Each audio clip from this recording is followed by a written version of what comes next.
it's Klepto, and I just got back from work, and I am so tired and kind of messy, but we are filming anyway, because today is the day that The Last of Us Season 2 TV show has been released, and I am so excited to watch it. As you might have seen, I have played through the first game, the second game, and streamed all of those. You can find all my videos for that here on YouTube. And I also, when I watched the Part 1 TV series, after every episode I did a little reaction, and I thought that was super fun. So I wanted to bring you along on this journey with me as I watch Season 2 as well. So right now, one episode is currently out on Unext, which is the streaming service that it streams here in Japan. I'm on vacation for the next 2 weeks, so I don't know what their release schedule is for the episodes, so there'll be a little gap between this one and the other ones. But yeah, for every episode I watch, I will share my thoughts a little bit afterwards. So that's what we're doing. Let's jump into it. Alright, so thoughts after watching episode 1 are many. I had many thoughts while watching this. Overall, it was great, as the series always is. I thought it was a really interesting decision to start off with the giraffes and Abby, and immediately introduce who she is and that she's a Firefly, because we spend so much of the game, like the first part of the game, wondering who is this person? What is her connection? Like, what is the whole deal with her and Joel? And so I thought it was really interesting that they introduce like Abby and the rest of her crew so early. It was strange seeing her be so much smaller and shorter than Owen, but you can see like she does a really good job of bringing the emotions across, and I think that is something that I noticed so much in the first season too. As a cosplayer, I'm always a little bit like, why didn't they try a little bit harder to make the actors look more like the characters, because you totally could with a little bit of makeup or, you know, certain things like that. But as always, the theme is they did a good job of translating the emotions of the series, and that all comes through well. So yeah, it was interesting that there's no wondering who Abby is, but I think maybe that's good for viewers who haven't played the game, because it kind of grabs you immediately. You know what is going on, and you want to see how it comes together. The time skip doesn't feel quite like a 5-year time skip, because Ellie doesn't feel 5 years older, but I would say that as I watched it, she does feel older than in the first season, so that's good. Jackson, the city of Jackson looks great. They do such a faithful job of recreating the sets. I was also surprised that Dina got introduced like earlier than expected, and that she and Joel had a little scene together, because I don't think I remember them talking at all in the game, so it was kind of cool to see that. And Joel continues to be such a dad, and is like literally the perfect casting that I could ever imagine for Joel. I thought it was really sweet that he's going to therapy to try to repair his relationship with Ellie. That was a good detail that later took an unexpected turn that we'll talk about. We also got the scene of Ellie and Tommy sniping zombies together really early. It's going to be interesting to see how they've moved around the sections in the game to fit in a way that is cohesive for a drama series, because I feel like the game does quite a few flashbacks in part 2, and I think they're going to try to avoid that and do things in a more chronological order. But yeah, Ellie's attitude is great. She seems definitely a bit younger, but it's also really good to see these moments of her being carefree, which, I mean, we did see in the flashbacks, just not chronologically, I suppose. And then, yeah, okay, so to get back to the therapist, Eugene was her husband, and Joel killed him? I'm assuming he got bitten or something? What happened? What is the deal with this? I heard that we're getting an episode about Eugene, possibly, in this series, so I am very curious to hear what the whole deal is with that. But yeah, adding to the world, as this series always does, when they make the TV show form. I'm sorry, my fangs are really itchy right now. There we go. Okay. And yeah, watching the therapist try to get Joel to say it, but as the audience, you know he can't say it. You know he can't tell anyone what he did, other than, yeah, he saved Ellie. But yeah, that was a very good moment for you as the audience, knowing he can't say it. Joel's house and Ellie's garage are so nice. Like, they're pretty normal looking, even nicer and cleaner than in the game. I enjoyed very much throughout this episode watching Ellie's gay panic around Dina, like when Dina is helping her adjust the gun holster. And yeah, overall they do seem younger, but their interactions are just so good. I thought it was cute that okay, so I'm watching on Unext, which is the streaming service in Japan, and it has by default Japanese subtitles that I cannot take off. Like, it's in English, but the subtitles, the Japanese subtitles are there. And the horse Shimmer is Kirari in Japanese, and I just thought that was super cute. Was Jesse 4 years older in the game, or is that just a thing in the drama series? I don't remember him being that much older than the two of them. Like, I could definitely see him being, like, 2 years older or something, but I didn't realize he was, like, 4 years older. And Kat also seems quite a bit older than the two of them. I don't know, just interesting things. But yeah, Ellie and Dina's interactions are so cute, and it's really good. Their energy matches. I love when they were, like, telling puns and being silly together, them kind of strategizing how to kill the clickers. They're so much on the same page, and that's really cute. While they were, like, in that building exploring and stuff, I'm like, more than 5 minutes have passed. What are Kat and the others doing? I don't know what happened. But it was a very interesting idea to introduce stalkers here and have, like, them be the first ones to find out about it and report it back to the town. And I think that whole scene with the stalker and Ellie really kind of mimics the tension of discovering the stalkers in the game, where you're like, oh my god, what is this? This is different than anything we've experienced before. And they did a good job of building up that suspense, because in the game it's so intense because you're playing as it, playing the game. Yeah. And then Ellie getting bitten was unexpected. I guess that's to establish very early on that, yes, she is in fact completely immune. But yeah, that was intense, and her having to, like, hide the bite mark so nobody can tell what it is. But yeah, shows you the severity of the situation. Love seeing her writing and doodles in the notebook, that the notebook was introduced this early on. Her room decor was great too. And yeah, just the overall, they just do such a good job with the details. The kids playing zombies at the zombie game at the party, where it's like tag, but when they're zombies. And then the party scene, which is so great. Dina is cute. I can see why Ellie was having a gay panic the whole time. I loved watching Ellie's expressions throughout that scene.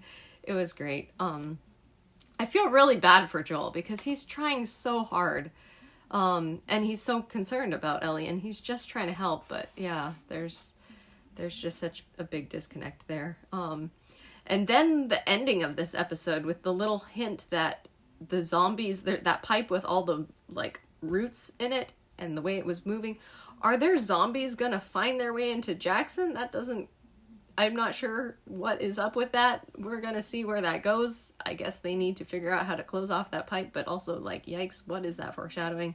We're gonna find out. So yeah, I don't know when this next episode will be out, but I will be very excited to watch it when it is. So yeah, alright, bye. Alright, hello. So 2 weeks have passed since I watched the first episode of season 2 of The Last of Us, and during that time I went to Seattle, which was amazing. And I will be making a video about the places that appear in The Last of Us that I visited while I was in Seattle. But for now, I am back to talk about the TV show, and I just watched episode 2. So as of right now, episode 2 is out, episode 3 came out today, and I will watch that one next. But we are going episode by episode as I talk about all of my many thoughts. So yeah, let's get into it. We all knew what was going to happen in this episode 2, so I'm kind of glad that I got to watch this one, and then I've got episode 3 coming up next. But yeah, thoughts. First thought, I love the opening of this TV show, like with all the cordyceps and just the way that all comes together, and the music. The opening is just so good. Like, even if there was an option to skip it, I never would. We started right in with the Abby flashback, and the one thing that keeps, like, is so noticeable about Abby in this TV show adaptation is that she is so small.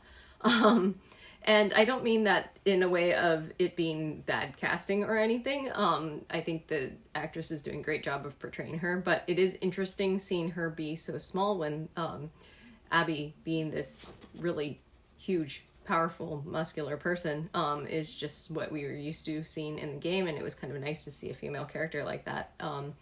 But yeah, I don't know, it just, her, the way she looks in the game makes her feel very intense, and one thing that I noticed throughout this is that her being smaller and the way in which, like, I don't know, she portrays, which her feelings come across in this, she feels kind of scary in a different sort of way. I'm not sure if that makes sense, but yeah, an interesting thing about that too is that I think when you see her in the game, she feels like so totally more powerful than Ellie, and Ellie, like, you feel that kind of imbalance, and Abby is this like super strong final boss to defeat. And I think when you see her here being so small, especially next to Owen, she's tiny, somehow that makes her feel more like a match for Ellie, and so their contrast is just different. Overall, I think her styling is really good. As a cosplayer, I am always interested in, you know, what choices they made in terms of what things from the game that they could have done with makeup or with styling that they chose to do or not do.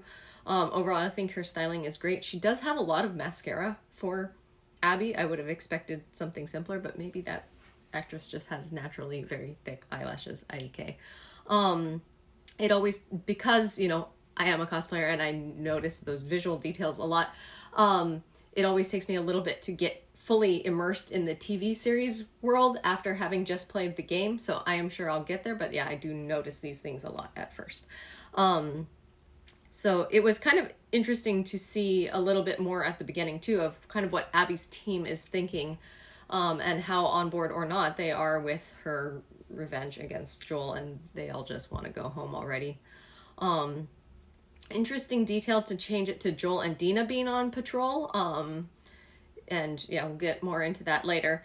I thought Jessie was great. And as always, the environments in this series are so great. The way that Jackson looks, the way that the mountains look as Abby's walking around.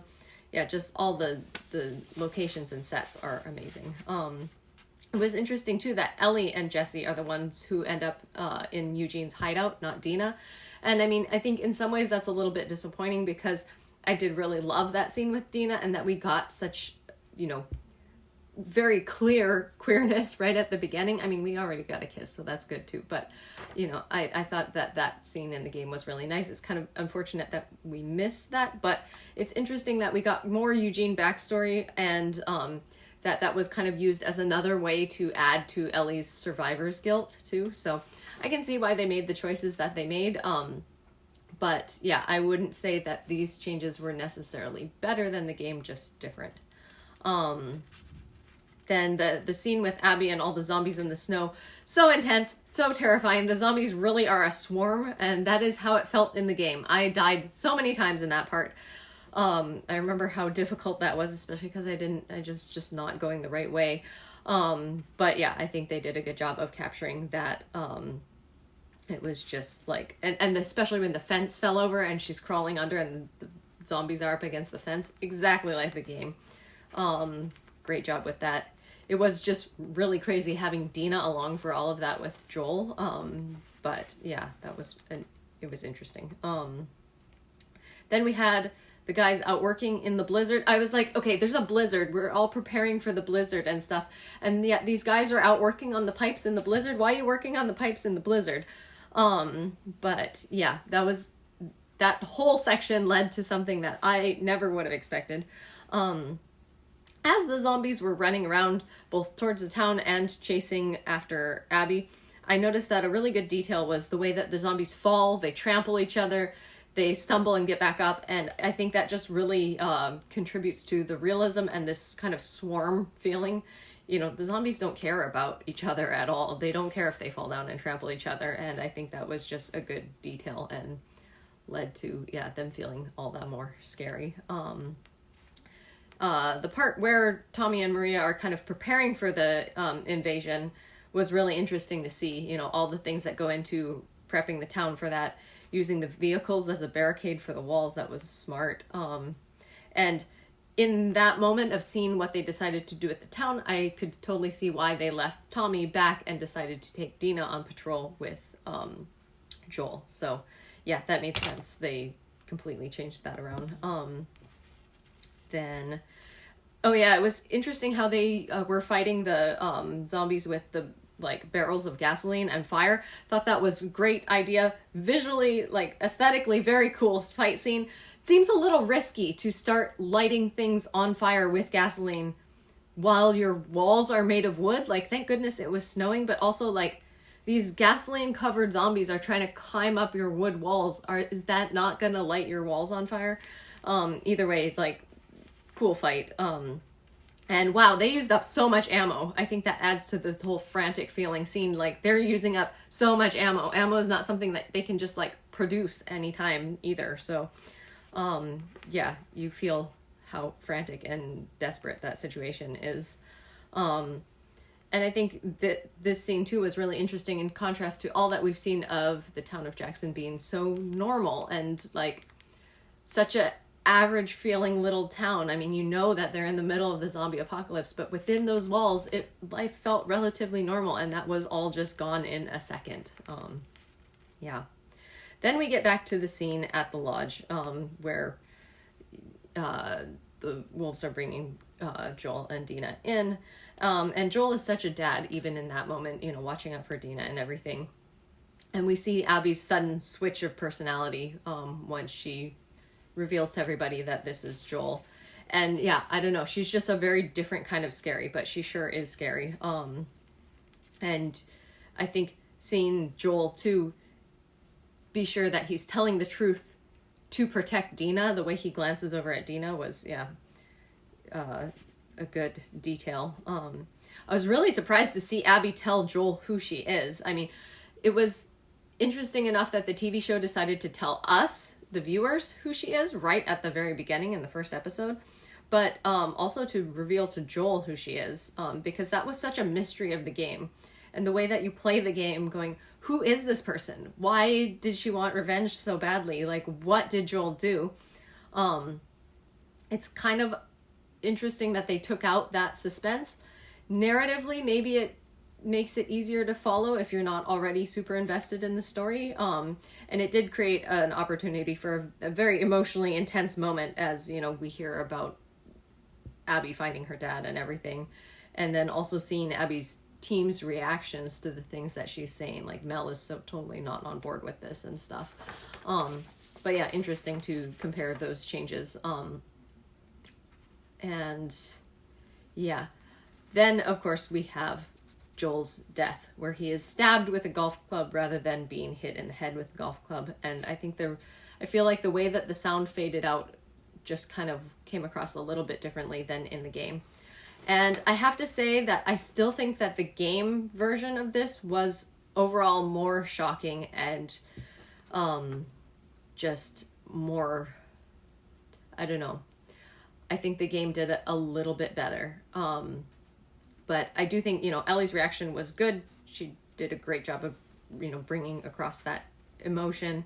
And very heartbreaking as she was laying there next to Joel, you know, crawling over to him and laying there next to him. Because in the game, she just gets kicked in the head and it kind of fades out. Which I think was also good in its own way, because then it leaves you with that moment of total suspense of what is going to happen. But yeah, watching her there with Joel was really sad. So I liked seeing how they interpreted this. Personally, I still slightly prefer the game's portrayal of all of that. I mean, I think just the game version is so shocking and stays with you so much that it's kind of hard to change that or top that. But yeah. Then we get to the aftermath in Jackson, and wow, the details in that, and the way that scene starts off with the like person who was fighting the zombies, like showing that he got bit and getting shot, like just these little things about what the realities of life in the apocalypse is like. And then we see, you know, Jesse going to find Ellie and then bringing back Ellie and Dina and dragging Joel's corpse behind. Like, wow, what a detail. Especially as, you know, they're walking away, dragging Joel's corpse, and Jackson is on fire. Like, everything has just gone from a normal patrol day to terrible in an instant. So, yeah. Interesting changes to see. I think there are some parts that were done better in the game, some parts that were very emotionally well done in the drama series, and yeah, it's just fun to compare. I like both. So, I mean, and as much as you can like something that this is such a sad part of the series, very rough, but yeah, story-wise, very interesting, and it's cool to see the different ways that they did that in the game and the show. So yeah, intense. Well, let's watch episode 3 and kind of calm down from all of that a little bit, hopefully. So yeah, all right, bye. Okay, and now I am back after having watched episode 3. So here's my thoughts on episode 3. We started off with the like opening scene of the Jackson aftermath, and I thought this kind of like looks a little bit like the Seraphite village at the very end of the game where everything is on fire. And I wonder if there'll be some kind of parallel drawn there in a very, very future episode. We're not going to get that until like season 3 or whatever. But yeah, just reminded me a little bit of that. And we got this new scene with Tommy's reaction to seeing Joel and him being the one to kind of clean Joel up. Oof, that was a heavy scene. And then especially this line of him telling Joel, "Give Sarah my love."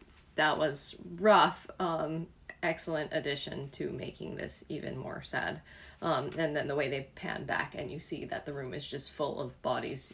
Yeah, you really feel the weight of everything that happened that day. And then we also get this extra scene with Ellie waking up in the hospital and remembering what happened. Yeah, just very different order of things and extra scenes that were not in the game. Then it goes into the opening scene, and remember how I was just saying how much I love the opening and how nice it is with all the pretty cordyceps, and even though you know they're deadly, it like looks really cool. Well, now the opening has not only Joel and Ellie standing there, it's only got Ellie, and she's a little bit taller, and oh wow, the way I like had to like stop the video and rewind and watch that again and be like, oh my god, it's just Ellie. Excellent job. Ouch. Good job, series. That was crazy. Then we have a 3-month time skip. I don't think the game had that much of a time skip. And yeah, we don't get to the scene at Joel's grave until much, much later. And I was surprised that Ellie has been in the hospital for 3 months. The game just didn't really go into that. She had a lot more stuff going on, health-wise, I guess, in this than in the game. But yeah, I enjoyed her attitude, and it was interesting, her talking to the therapist. They're really building up that survivor's guilt. Like, the things, they keep finding ways to have other characters bring it up and really build that. I feel like they're doing that in a much, stronger, more obvious way than they did in the game. But also the scene as she's walking out of the hospital and, the kind of fake smile drops off of her face and the lighting gets darker. That was just a good choice in terms of cinematography, I thought. And another nice scene, cinematography-wise, is while Ellie is in Joel's house, kind of looking through his things and processing that he's really gone. The lighting in that scene is just beautiful. Whoever did the lighting design for that, excellent job. And we also got this kind of extra scene of Ellie and Dina planning to head out. And I think them feeling a lot younger than they are in the game. I mean, I think they're still supposed to be roughly about the same age, but they look and feel much younger in the series. I mean, I suppose because there has not been such a time skip, the actors are younger. But this scene as they're planning to head out and stuff and them seeming much younger, I feel like kind of emphasizes how crazy it is for them to just run off to Seattle on this quest for revenge. And yeah, makes it even more like, what are you guys doing? Then we get a scene of the Seraphites, which was an interesting way to introduce them so early. But I thought it was kind of good to have that scene in there and kind of start building up to that. I don't remember exactly when the Seraphites first got introduced in the game, if it was just like from us having to deal with them, but yeah, we got kind of a little bit more build up there. And then it's also nice that we get to see a little bit more friendship between Ellie and Jesse. That was interesting. And also Seth standing up to support Ellie. Did not expect, to have Seth be important at all in the rest of the series, but I think they really wanted him to redeem himself. And Ellie did a really good job of writing her speech, even though you know that that's not how she actually feels. She did a good job, and I think it was really great how much of what Dina is thinking is just conveyed by Dina's expressions and the way that she looks at Ellie. Overall, love how Dina's actress is portraying her.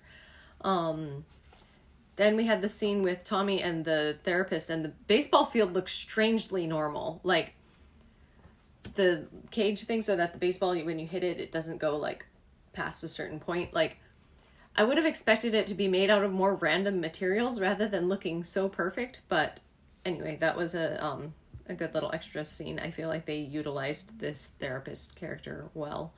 Then we go back to more of Ellie and Dina, and I love Dina and how well prepared she is.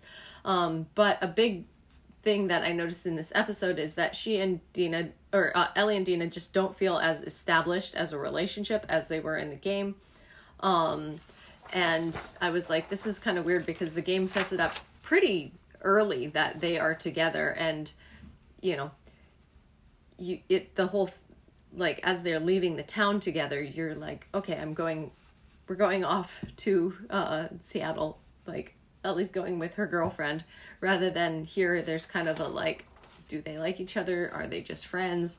And it's not as established.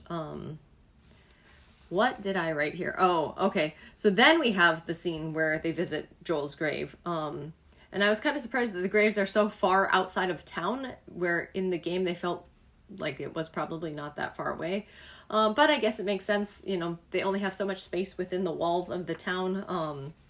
So they put them out there. But that scene also had really beautiful lighting. Very well done. And it was sweet of Ellie to like bring the coffee beans to Joel. I thought that scene was really well done. But back to Ellie and Dina as they head to Seattle. I love their energy together, them talking on the horse to Seattle.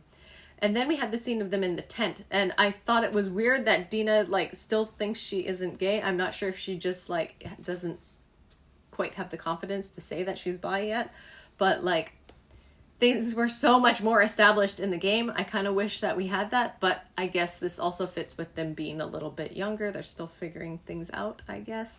And then also the way that she was back with Jesse again after that. It's just like the whole thing is a little bit more messy. I did like in the game that we're like, okay, we've got an established queer relationship right here. But yeah, either way, they are still cute. I hope to see things become more established, because that was such a nice part of the game, just to be like, hey, yeah, this is what we're doing. It was kind of weird to have them like in the tent also talking about Jesse rather than like having a scene that was only more focused on them. I mean, it's kind of important for the whole build up, but yeah, I don't know. I do like what the game did with that way. But yeah, so that was kind of interesting. Also, them introducing those Seraphites and then immediately killing them all off, but it sets it up for the wolves to come across as very scary. Love the dystopian aesthetic as Ellie and Dina head into the city, and it is Seattle. Now I know what it looks like, and it was cool to see it. But yeah, those two are just very cute. And then the final scene of the WLF, like, they're so intimidating with all of their military gear compared to the kind of more normal stuff that the people of Jackson have. And that was just a good contrast when Ellie and Dina were just like, oh yeah, it looks fine. Like, there can't be that many wolves, right? So yeah, really setting things up here. We've already introduced the Seraphites. We've shown that the WLF is like way bigger than these two are imagining. And yeah, I'm excited to see how they bring it together in the next episode and what kind of other scenes they will add or things like that. So those are my thoughts on episode 3. Also, I just got to show you, when I was in America, I went to Hot Topic and they had Last of Us t-shirts. I did not expect that, but that was cool. It has Ellie and Ellie playing guitar also on the back. I don't know if you can see, but it's pretty cool. I like the fern too. But yeah, good job Hot Topic having Last of Us merch. I've caught up on the latest episode of The Last of Us Part 2, and here's my thoughts. So, this episode started off with the Fedra flashback, which was really interesting. We get a little bit more of the political side of things. It was interesting to hear that they call just the random citizens voters. And we got an introduction to Isaac, which, wow, what a way to leave Fedra. It was interesting to get a little bit more of his backstory. We didn't have that in the game. I don't specifically remember it saying that he was former Fedra. I mean, that makes sense, but I don't think we got that. And then him talking to that lady, I don't remember if she was in the game. Is she new? For a second, I thought she might be the Seraphite leader, but I don't think that's what's going on. So I'm curious if we're going to get anything else about her, or she was just the first one to kind of start the WLF. I'm not sure what's going on there. Maybe I missed something, but yeah, very cool little flashback.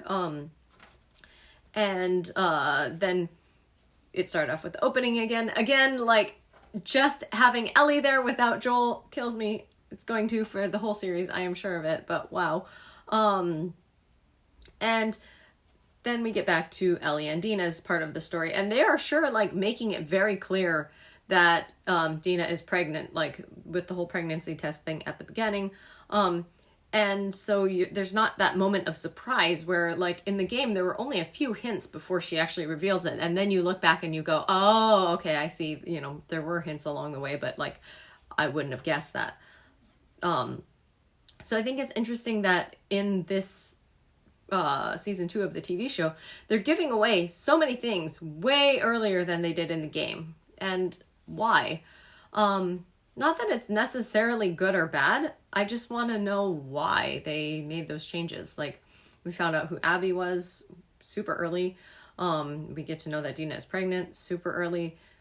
Like, why did they choose to reveal those things? I don't know. I don't think it was super necessary to, like, keep the viewers hooked or anything like that. And it didn't necessarily feel like there was more build up to the reveal. I don't know. It didn't make the reveal any more shocking or anything. I'm not sure. It was interesting. But the environments continue to be absolutely perfect. And an interesting detail of that is, as Ellie and Dina are going through Seattle, they don't know what the rainbow flags are. Which makes sense. If you grew up in the apocalypse, I'm sure that pride is not something that people are really talking about. But yeah, that was interesting. I don't think in the game they really talk about it at all. But to have them so blatantly be like, I wonder what the rainbows are about, was really interesting. It's kind of too bad that the flags were just outside a random hotel rather than a bookstore. Because if they were at a bookstore like they were in the game, then I feel like they would have looked around at the types of books that were there and been like, oh, okay, so that's what it's about. And they would have figured it out even if it was something that they didn't know about. But yeah, it is an interesting detail that they wouldn't know what that means because it's just not super relevant when you are just trying to survive the zombie apocalypse. Yeah, I think in this series, Ellie's recklessness, like with her jumping off the horse and going to explore the tank, and then just the way that she has dealt with various things in her recklessness feels more like it's just because she's really young rather than out of this rage that she has over what Abby did to Joel. I mean, there's still a lot of that there, and she had one really good glance at Dina where so much was conveyed just through her eyes and you could see that rage. But I feel like a lot of the way that this feels compared to the game is that because the characters feel so much younger, it feels like she's making some kind of, reckless decisions because she's young and inexperienced rather than because she's just blinded by this goal of killing Abby. The guitar scene set looked perfect. Amazing. The lighting in that scene was so good, and just all the details, the plants. Ellie's singing sounded great, and Dina's smile as she looked at her was so cute. And I think those two do really have good chemistry. I just wish that they were like 4 years older and in an actual established relationship. Or I really think a lot more could have been done with the styling changes, just by how they did the makeup and hair and things. Like, they could make them look a lot older than they are. So that is kind of one thing that keeps popping up in my mind, that I prefer how they did it in the game. Then we go back to Isaac. And I thought that torture scene, wow, really intense for one thing. But it's interesting how it starts off with just a little bit of a glimpse of his more human side as he's talking about the pans in the kitchen. And during that scene, you're so curious who he's talking to. Is it going to be one? You know it's not going to be good, but you're like, is he talking to one of the soldiers or what? And then in the end, just as we're getting this kind of glimpse of a more human side of Isaac, it flips around and we see just how awful he really is. And I think that scene was very brutal and well done. But I think it kind of gives us a little bit more full picture of him than we initially got in the game. And yeah, just makes him even scarier. The scene at the TV station with Ellie and Dina kind of getting to see what the Seraphites can do for the first time. Very well done. Again, they had Dina throw up once again to make things even more obvious, I suppose. But as the WLF members come into this TV station, you really feel that tension that you feel in the game as Dina and Ellie are kind of stealthing their way around and hiding. I think that scene, the way they built up that tension, really feels similar to the game. So that was well done. And then they go into the underground subway tunnels, and I was like, where are the red lights? That was such an important part of that particular area. And then they throw the flares, and suddenly the red light, lights up that the station. And I was like, oh, this is good. That was, excellent lighting, excellent sets, 10 out of 10. And then the flares waking up the zombies. Season 2 has just such a huge quantity of zombies. The zombies are really, really terrifying because they are always in such big swarms. I think, we got some really big swarms in season 1, but it feels like every time they show up in season 2, there are just so many of them, and it really shows you just the power of the numbers. Then we had Ellie taking that bite for Dina, which was interesting. In the game, I believe that the thing is there's only one gas mask, so Dina gets the gas mask. But here we had Ellie taking this bite, which was like, a different way to spin all of that. And they go to the theater. Love the theater part, and that set looked so good as well. But yeah, because Ellie was, got this bite, it goes this whole other direction of Dina thinking she has to kill Ellie. And I was just like, Ellie, show her the old bite mark. Because they never fully talked about that in the same way as they did in the game. Dina hadn't already seen the bite mark under her tattoo to kind of put the pieces together. And it was still a very tense and emotional scene, but I feel like it had such a different focus than when they first go into the hotel, in the game. Then we get to the part where, so Ellie wakes up. She's obviously not a zombie. Dina gets closer and reveals that she's pregnant, and immediately they kiss.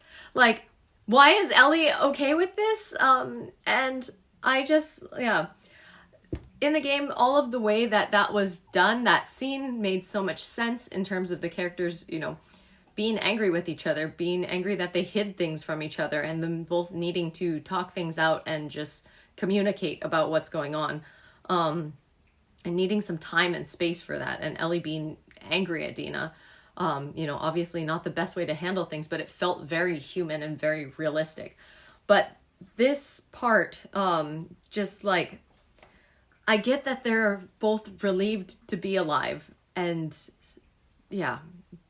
Dina is glad that Ellie is alive.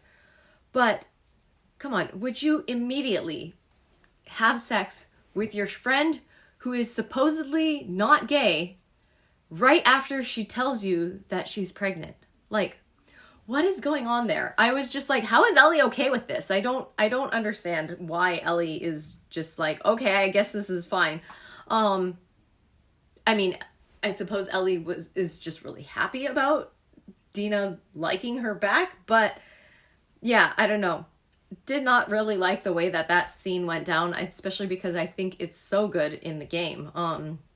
And so overall, this story that they're telling, it's not a bad story, other than this particular scene not making sense to me.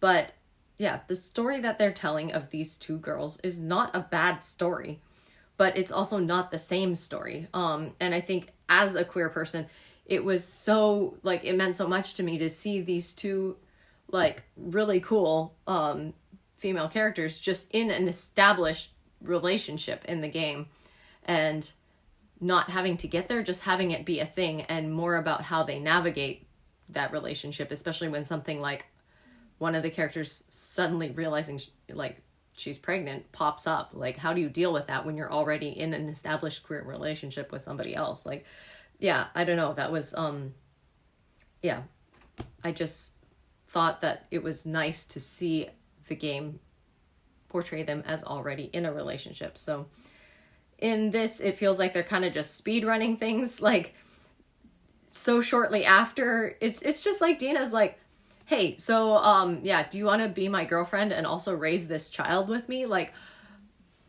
it makes Dina come off as much more of a red flag, and also makes her seem, yeah, very young, because, like, she's not thinking. They're both so, yeah, I don't know. They're just young and inexperienced and reckless, and I don't like that portrayal of them as much as the depth of what I felt was going on in the game. So, yeah. So I think, yeah, in conclusion, this just isn't exactly what I wanted, in that way. And I'm worried about it because, like, in the game, all of this and their relationship and stuff is so good, and I don't think that it will have the same impact for people who are just watching this series without having played the game first. And it's kind of a bummer that they're gonna miss out on that, because it is so well done in the game. And yeah, I still don't understand why Ellie is really okay with all of this, but yeah, it was just a lot more believable to have them need some time apart to process things and kind of make up and come together. And my other question about this season 2 is, why do they have so many clean, unwrinkled clothes? Like, they've been traveling on a horse. It's been raining. I get that, like, Jackson here is pretty well stocked with things, so a lot of people do have nice clothes. But, you know, if you've been on the road for a while, how do you still have, like, a clean, unwrinkled shirt? So I would have liked to see more weathering on things. I think that would have just made things fit the world a little bit better. So overall, still love the show, but I, yeah, just don't like some of the choices that they are making with things, compared to how perfect it was in the game. But yeah, we'll see how it goes. Still an excellent episode, and I can't wait for next week. So yeah. Alright, so here are my thoughts after episode 5 of season 2 of The Last of Us, and I thought it was cool that we started off with the hospital basement, but from, like, the WLF side of things. And you really, like, know right away that the hospital basement is not a place that you want to be. That whole sequence, and then kind of the little plot twist at the end, that this character, Leon, who's mentioned, is that lady's son. Like, ouch, just throwing that right in at the end. This series really knows how to make you feel for the characters and the tough choices that they have to make in this world. So, like, that was a pretty small, concise scene, and then it's referenced just one time later, but for, like, they were able to tell such a, like, a little story in just a very short amount of time. And I think that's kind of like how in the game you get these little snippets of other characters' lives through the letters and things that they leave behind. But yeah, it's just cool when they do that and you get a whole concise little storyline in one bit. Love seeing the theater, especially after having been there. It's just so cool to see how it looks, all post-apocalyptic and all of that. And when Dina was doing the map triangulation thing, Ellie just comes across as so young, like talking about school. I don't feel like school was mentioned at all in the game. And I don't know, it was just kind of a weirdly normal thing for them to talk about. Although I think the show in general establishes that Jackson is a pretty normal town, you know. Like, there are people doing fairly normal jobs, going to the therapist and things like that. So I guess it makes sense to bring up school, but yeah, I was just kind of surprised. And then her leaving Dina alone with the map triangulation, I was kind of like, oh, so this is the reason now that, like, Ellie gets to go off and explore the inside of the theater a little bit more on her own. Which, you know, it works, but I didn't like that as much as a reason. Of course, I didn't like in the game, like, her being snappy at Dina either, but yeah, it was just kind of interesting to see how they're working with the choices that they've made in terms of how the story is being told. But I think at the beginning of this episode is when we kind of start to see a little bit more of Ellie starting to obsess over the revenge against Abby, and you can see it in her eyes and expression. I noticed also that while they are walking out of the theater and kind of into the town there, and just a few other times during this series, there were a couple of times when the background effects occasionally looked just a little bit more flat than in season 1, as far as I remember, because I remember season 1 was so seamless that I really wondered how much of it was sets and how much of it was CG afterwards. And this one, like, in certain scenes, you can tell when the set ends and the CG begins. Yeah, just kind of interesting. Wonder if they were working under more time constraints or less budget, or just that was how the sunlight worked out in that one scene. It still wasn't bad, but it was more noticeable. Then we get the first kind of mural of the Seraphite leader. And then we get Dina backstory, which I don't think we ever got in the game. And, like, knowing what happened to her sister and her mom, because I don't think we really got that level of detail. And then Dina's anger about that situation kind of fueling Ellie's rage toward Abby. And that moment, I think, was kind of a turning point of how they went from being, like, because they've been so slow to kind of get into that part of the story, because Ellie and Dina's relationship and, like, them getting together took up the first 4 episodes. I think it's been a little bit slower process of getting to this, you know, the revenge plot line. I mean, of course, that's why they're there, but you know what I mean, actually getting into it. And so I think that scene with Dina really helped push that along. And I was wondering, as they're leaving the theater together, like, how are they going to split up and go different ways? Because that's such an important part of things that happens next. But, yeah, Dina has a lot of personality in this series, and I like that. Like, I think we get to see, yeah, just so much personality from her. The moment when they are, like, going into that building to try to stay away from the WLF patrol, and this sweet little moment with Ellie, like, realizing that Dina loves her, that was a very cute moment. And then stalkers. So as soon as Dina mentioned, like, she heard something but didn't see anything, I was, like, so prepared for a jump scare, and then I was like, wait, it's gonna be stalkers, which was so stressful to watch. Yeah, like, the whole time I was just like, oh my god, is there gonna be a jump scare? When I think there's gonna be a jump scare, I look, like, slightly off center of the screen, just in case it pops up, then I am less freaked out.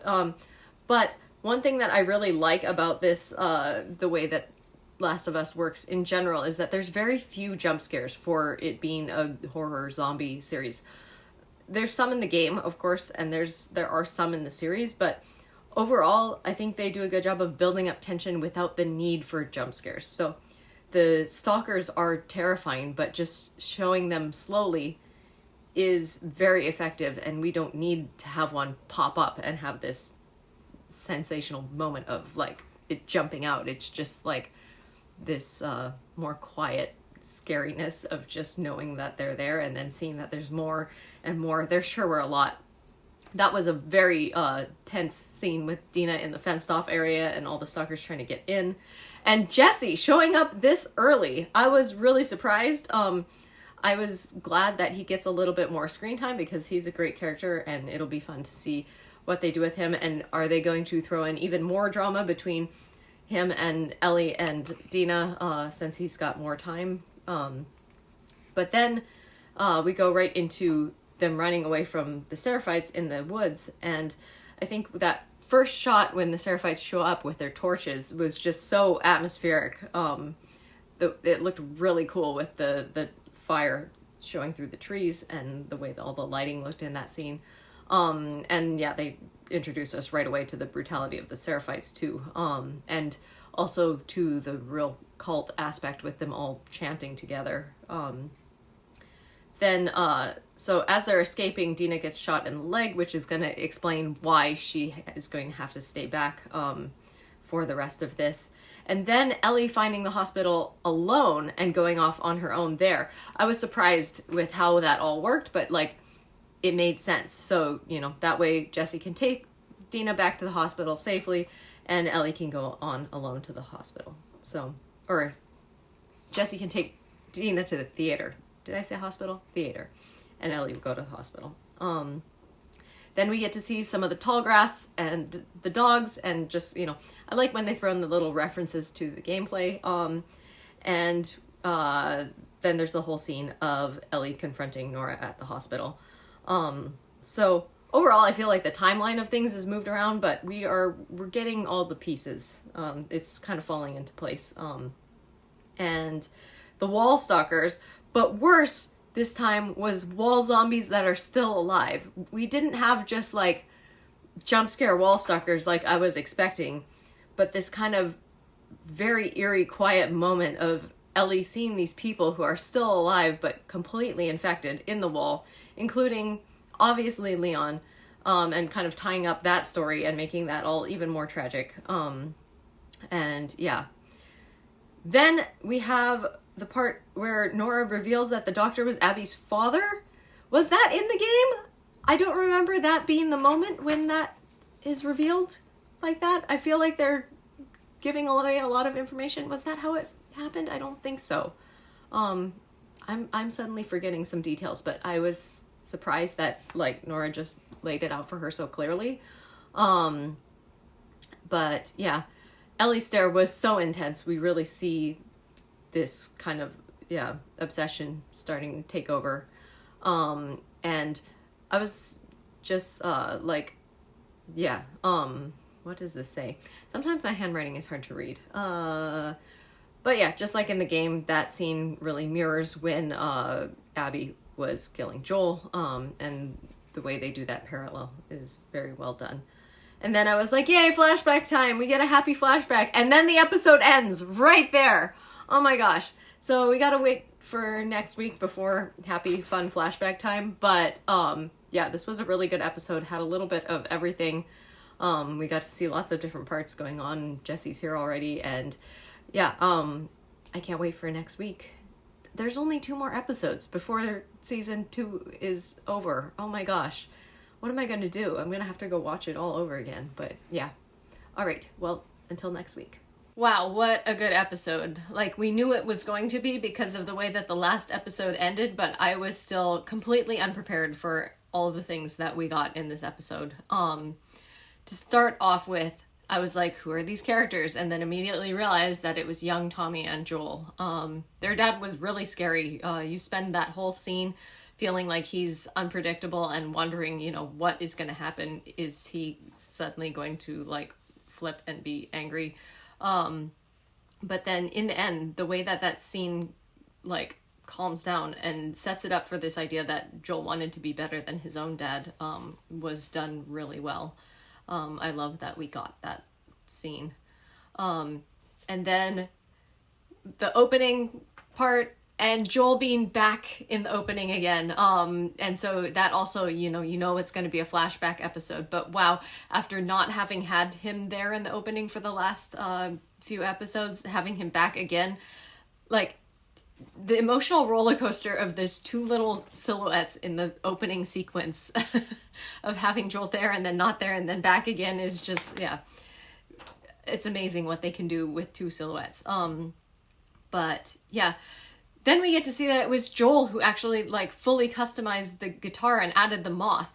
I didn't realize that in the game. I don't know if that's ever addressed. Like, I thought he just found that guitar and it was really cool. I didn't know that he actually customized that himself. That makes it even more special, that he actually did that. That's amazing. It was really nice to see him being a comforting dad to Ellie.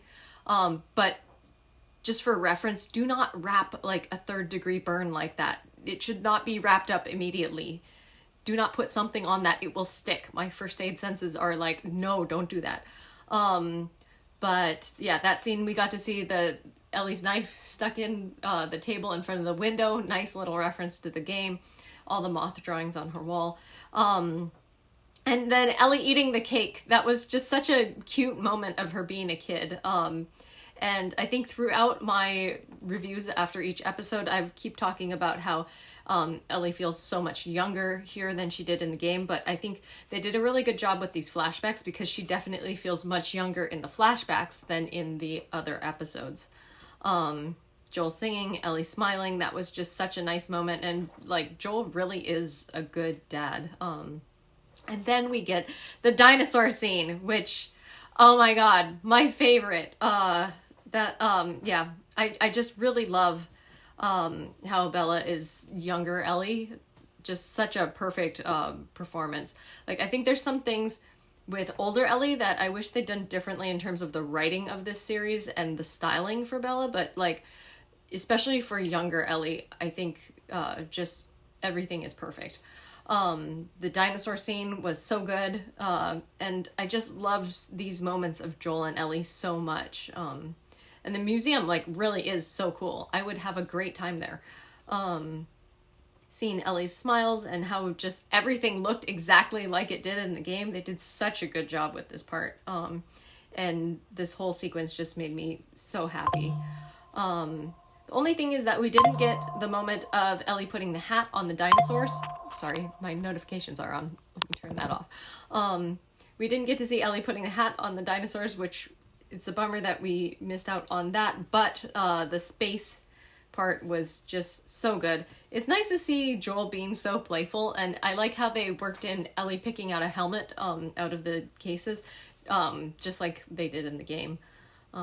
Yeah, that scene was just absolutely perfect. I could not stop smiling the whole time that I was watching that. And then for the part where she's in the spaceship and like pretending to go to space and the lighting changes as she's imagining blasting off in the spaceship, that is just, the lighting in that sequence is so well done. I was really impressed. You know, it's one thing to do that in a video game, but to make that like actually happen in real life, I think they did such a good job with that.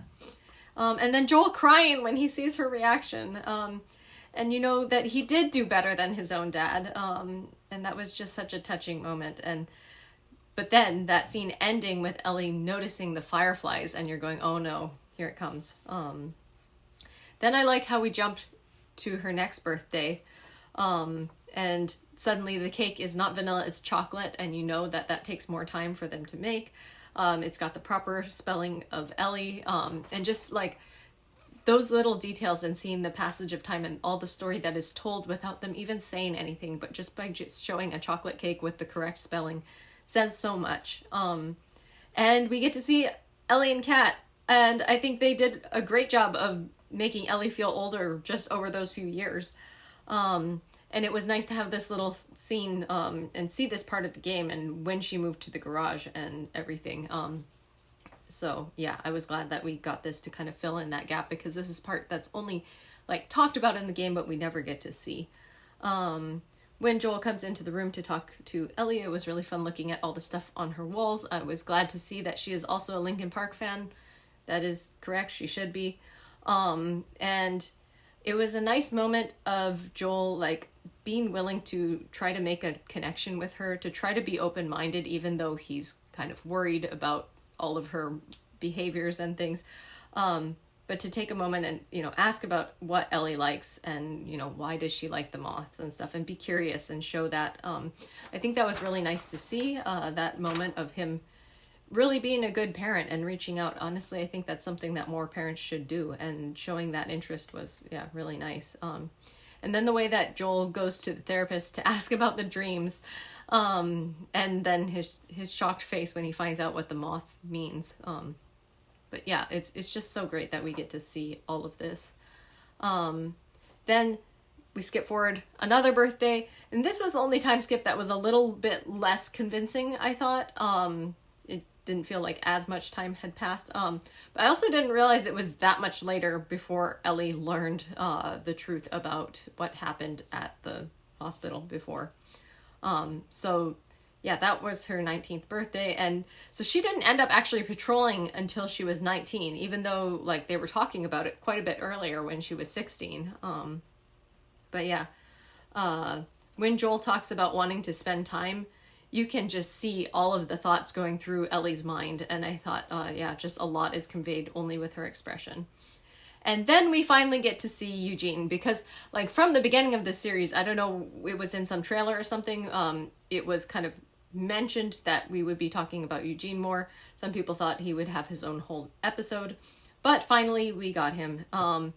And it turns out that he did get bitten. There was like a theory that perhaps he found out about Ellie's immunity, and that's why Joel killed him, but he did in fact get bitten. His request to see his wife one last time sounded pretty reasonable. Like, it makes sense that that could have been possible, but I also see why that's just not a good idea in this world. But as soon as Joel sends Ellie away, you know what's going to happen.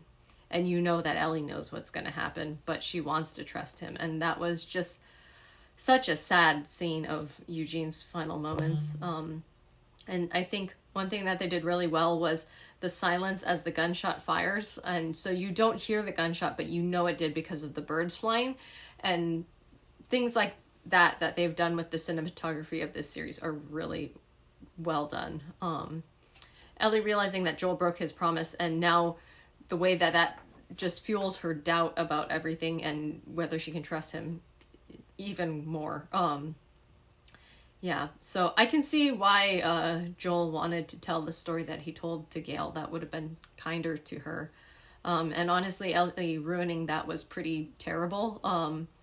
But I think this also helps us understand Ellie's anger and just builds that up even more too. So overall, I think these were good additions and changes and things.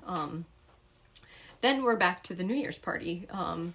And Joel really, he's always trying to do the right things. And I think this episode gives you a lot of sympathy for him. Yeah. Then we have the scene of Ellie coming to talk to him, and the lighting in that scene as they talk with the window behind them is really nice. I also thought that Joel's acting here, Pedro Pascal did a great job with the acting. It was so hard to watch Joel have that breakdown. But yeah, just absolutely nailed all the emotion of that scene. That was a really rough moment for both Joel and Ellie.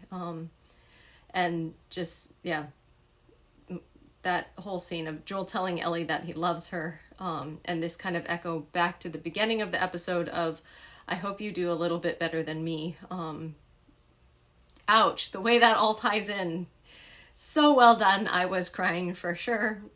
This series, really, really good. This is the kind of thing that made season 1 so good. And it's good to see some of that in season 2 when, like, I feel like there's some other parts of season 2 that have been missing the mark a little bit, but this episode really nailed the emotion and brought in new content and stuff that we already knew about, but that it was acted so well that it just all comes across really well. This is what I want to see from the Last of Us TV show. And then Ellie's line of, I don't think I can forgive you, but I would like to try, is such a powerful line. And then we end off with Ellie going back to the theater and pulls us back to the present. And we've only got one episode of this left. Like, oh my God. I don't want it to be over yet. And then we've got to wait like another couple of years before the next season. It's going to be so hard. But yeah, this was a very, very good episode. Maybe the best episode that we've had of this so far in terms of really bringing all the emotional impact that the game has and more. So yeah, enjoyed this a lot. Super well done. See you next week. Also, ignore the not actual pride flag in the background. If you happen to know what that is, let's be friends. So the season finale of The Last of Us Season 2 just came out today, and I just watched it, so let's talk about this episode and about Season 2 in general. First of all, the last episode, we're already here, oh my gosh, and we're also back to just Ellie alone in the opening. It was interesting that we got at the beginning of this new scene of Jesse removing the arrow from Dina's leg, and in this moment, we know that Jesse is going to find out that she's pregnant as soon as Dina is refusing to drink the alcohol. And, like, I didn't expect that we would have the reveal in that sort of way. I mean, he didn't find out for sure then, but, like, you know that he's kind of knows already. Then we have the scene of Ellie coming back, and the dressing room details and lighting look so good in that scene. That was just beautiful set, really, really well done. And I'm really glad that we got that scene of Dina cleaning Ellie up. Though I have to say, in the game, wasn't that earlier in the game? Like, when they first arrive at the theater and then after they make up? Like, was it then? I feel like that scene was earlier and it got a little bit switched around, but I'm glad that we got that scene. And maybe it was then? I don't know. I'm getting a little bit mixed up, but I just remember, I think I clipped out a bit for that, like for one of my video thumbnails, and I thought it was earlier. Correct me if I'm wrong. But we get this moment of seeing Ellie being a little bit traumatized by what she did, and that was just a very emotional scene in general. And Ellie explains everything to Dina about who Abby is, which I'm also trying to remember, did that go down that way in the game? I feel like that was also perhaps a little bit different. Although it makes sense that that's when the reveal was. And at that point, Ellie looks like she is agreeing to go home, and kind of starting to accept that Joel was, I mean, she knew that Joel was in the wrong for saving her, but, you know, there's a moment there where it seems like she's like, okay, you know, Abby had a legitimate reason for wanting to do what she did. Rather than, I thought there was still, you know, she's traumatized by what she's done and how that parallels what Abby did, but I thought that in the game she was still a little bit more focused on Abby. Then we go into day 3 of Seattle, and at this point the goal is to find Tommy. This alleyway that Ellie and Jesse walk into with the graffiti on the sides and all overgrown with plants and things looks so good as well. Love that environment too. And Ellie and Jesse here definitely feel like they have more of an age gap and an imbalance of experience. Like, Jesse is much older, he's much more experienced, and you just really see that in the way that they are portrayed in this season. And here's where Jesse did guess that Dina is pregnant, and then adds more guilt to all this guilt that they're piling on Ellie throughout the season, by Jesse, you know, calling the baby his kid and saying that, you know, he needs to stay alive, so that he and his kid can go home. And that's something we didn't really see in the game like that. So I thought that was an interesting change. As they're walking, also, you see the bridge on the skyscrapers in the background, that Abby and Lev cross later in this game. And oh my gosh, I can't wait for that season, or that scene, which will be in season 3, presumably. But yeah, that was a nice little teaser for what's coming in the future. Then there's an added scene of Ellie trying to go out to save a Seraphite who is being attacked by the wolves. And that was a really interesting addition, because we don't really see Ellie wanting to, you know, save the Seraphites or show them any sympathy in that way beyond, you know, going, oh God, what's happening to them is terrible. But, you know, like, game Ellie would be horrified at what's happening if she saw that. But she would be more realistic about it, and she knows that protecting herself is the top priority, where in the game it's kind of Abby who goes out of her way to try to protect those Seraphites. So it was interesting that they tried to throw this bit in with Ellie, And I thought this scene in general just kind of felt unnecessary, but it was there to just build the tension and contrast between Jesse and Ellie more. And I think this also, like, this whole thing about their reactions to the kid as well. Ellie had a relatively, like, her reaction to finding out about Dina's pregnancy in some ways was a little bit more lighthearted than you'd expect. In some ways, even a little bit silly and joking around more quickly. Where Jesse is, like, fully ready to just step up and be a dad. And I think, yeah, I don't know, there's a little bit of contrast there as well. And I think this in the TV show, more so than in the game, they're really trying to build that divide. Then we see a little bit of the wolves.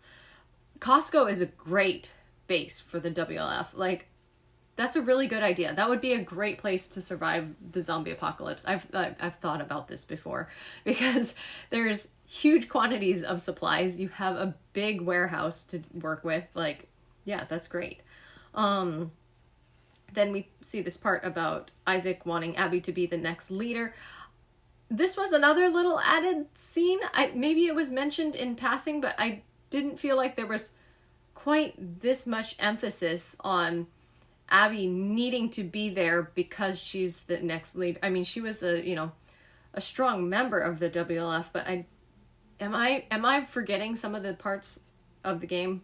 Again, let me know if I'm wrong, but I thought that they're kind of trying to push her more into this kind of main character role than I remembered them doing so in the game. Like, it was important to them to find her, but yeah, I don't remember them quite doing things the way that it just came across differently here. But yeah, then we get a little bit of Jesse backstory as he and Ellie are hiding out.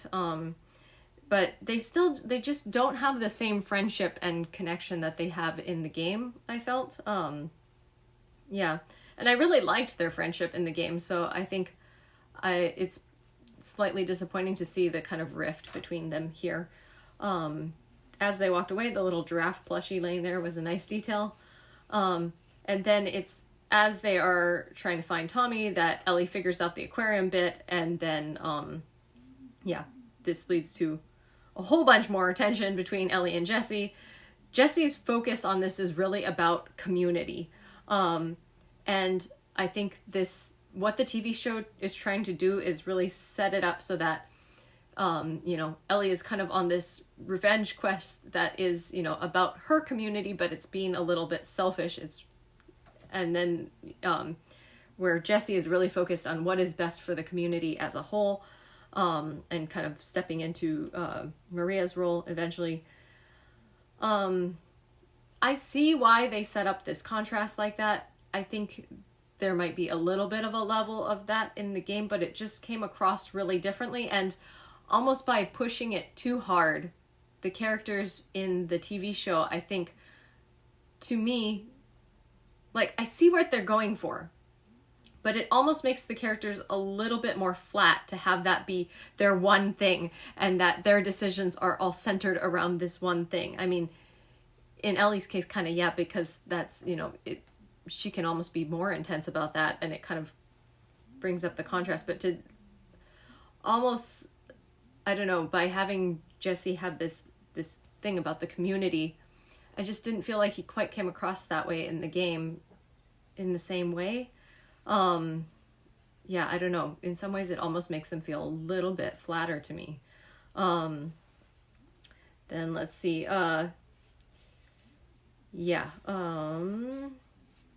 I don't think that change was just really necessary, or that it had a positive impact on the characterization for Jesse or Ellie.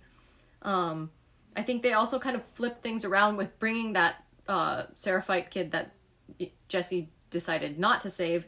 They flipped it around, going back into kind of a moral dilemma sort of situation. I don't know. I just don't feel like some of this was super necessary. But as Ellie heads toward the aquarium, the environment looks amazing. And especially as she's, like, sitting there about to shoot the wolves who are getting on the boats, and then the boat lights start turning on, and you see how many there are. And there's so many things that they do throughout this season to emphasize just the sheer number of the WLF, and I thought that was another cool scene of that. Also cool as Ellie was in the boat, but then things really took a turn because Ellie ended up on the Seraphite Island. Like, as soon as she shipwrecked and saw the Seraphite kid, I was like, no, there's no way they sent her to the Seraphite Island. And then she got captured by Seraphites for all of like 2 minutes. So the Seraphites go to like hang her. Why is she being captured? This is Abby's part. This whole thing with the Seraphites trying to hang somebody, that's Abby's part. And by doing this with Ellie now, can they reuse this and do this with Abby again? It's going to be weird to do the same thing twice. Like, I see like trying to make a lot of parallels between Ellie and Abby, but it would just be weird if they tried to redo that same scene with Abby, but that's Abby's scene. Like, how will the scene of meeting Lev and Yara go if they've, like, are they going to change that? I'm so confused by that. Then she immediately, like, gets back in the boat and heads toward the aquarium. So why was that scene necessary at all? I don't feel like it really contributed anything to the plot, and its inclusion will just complicate things later because now things have to probably change a bit with Abby or be redundant and be a like overly obvious parallel. I just don't feel like that was really necessary. But it was really cool to see the aquarium after being there.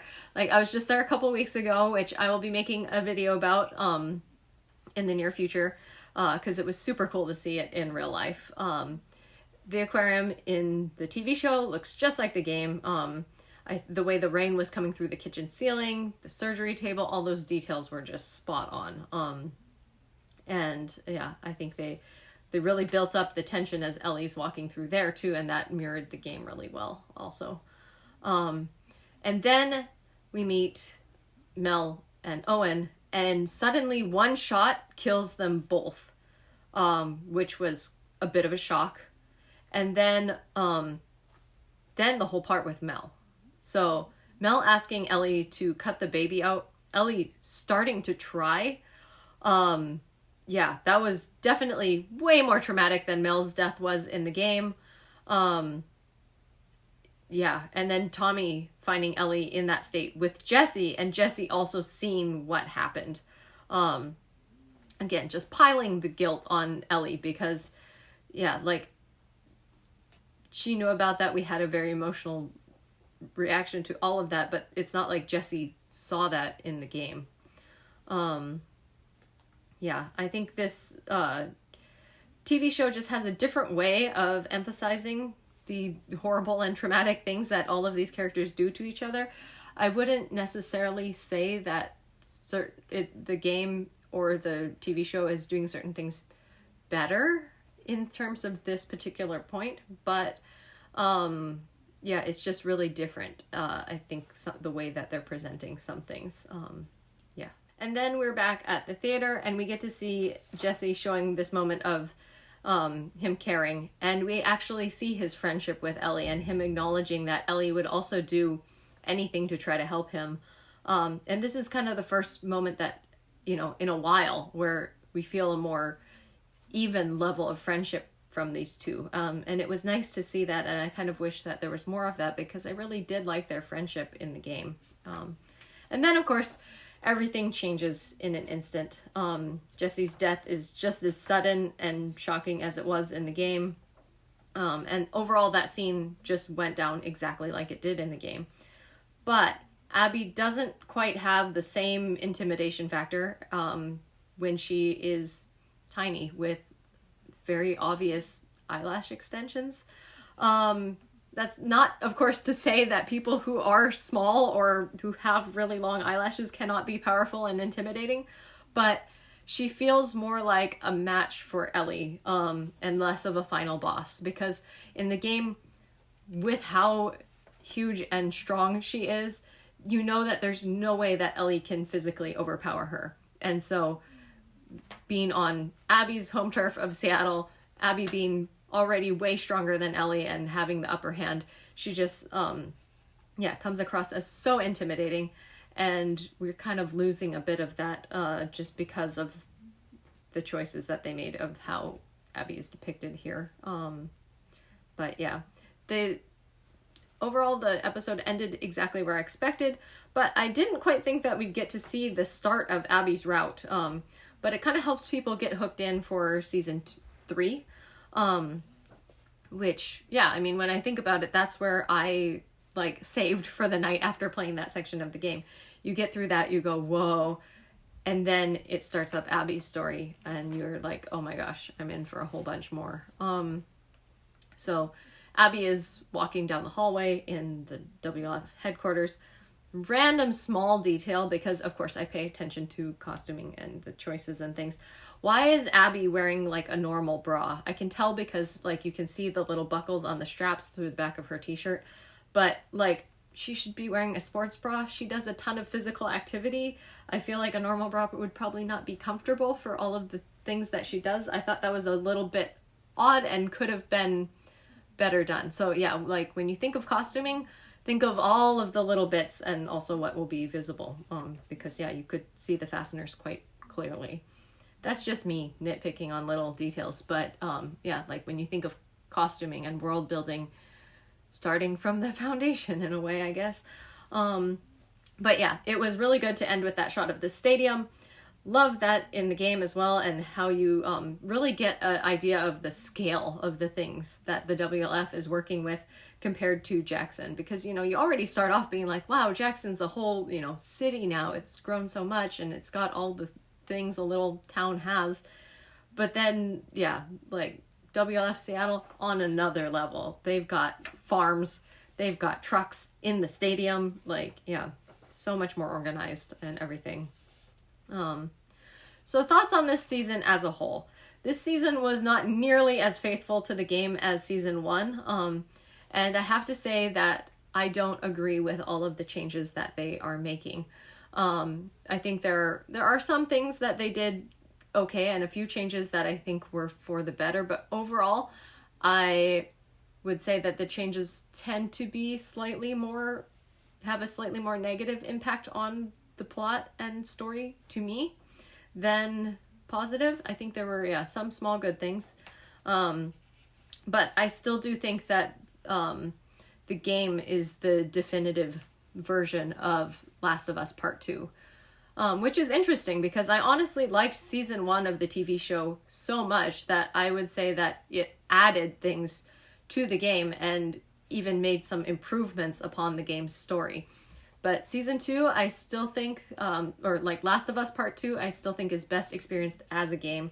So if you have only watched the TV show, please go watch a playthrough of the game before the next season of the TV show comes out. You have like 2 years, so you got plenty of time. If you need to know like where to watch a playthrough of this game, watch mine. Because I played this game for the very first time, having no spoilers. I went into it with no knowledge of anything, so if you want a really like clean first time playthrough where we can all experience things and be shocked together, because this game sure has a ton of plot twists, then yeah, go watch my playthrough. But yeah, despite some of the changes that I'm skeptical about, I am very excited for season 3. One of the best characters in this whole series will show up, and I'm really curious how they're gonna kind of bring all of this together. So yeah, despite my criticism, I still had a great time watching this. I'll be watching the making of documentary for The Last of Us Part 2, or like Last of Us Season 2 TV show next. And yeah, I enjoyed this. Love everything about The Last of Us. It was a good time. So thank you for hanging out. Thanks for watching. I hope you enjoyed my thoughts after each episode. And I guess I'll see you again in another 2 years to do season 3 when that eventually comes out. So yeah. Thanks, and go watch my Let's Plays if you haven't already. All right. Bye.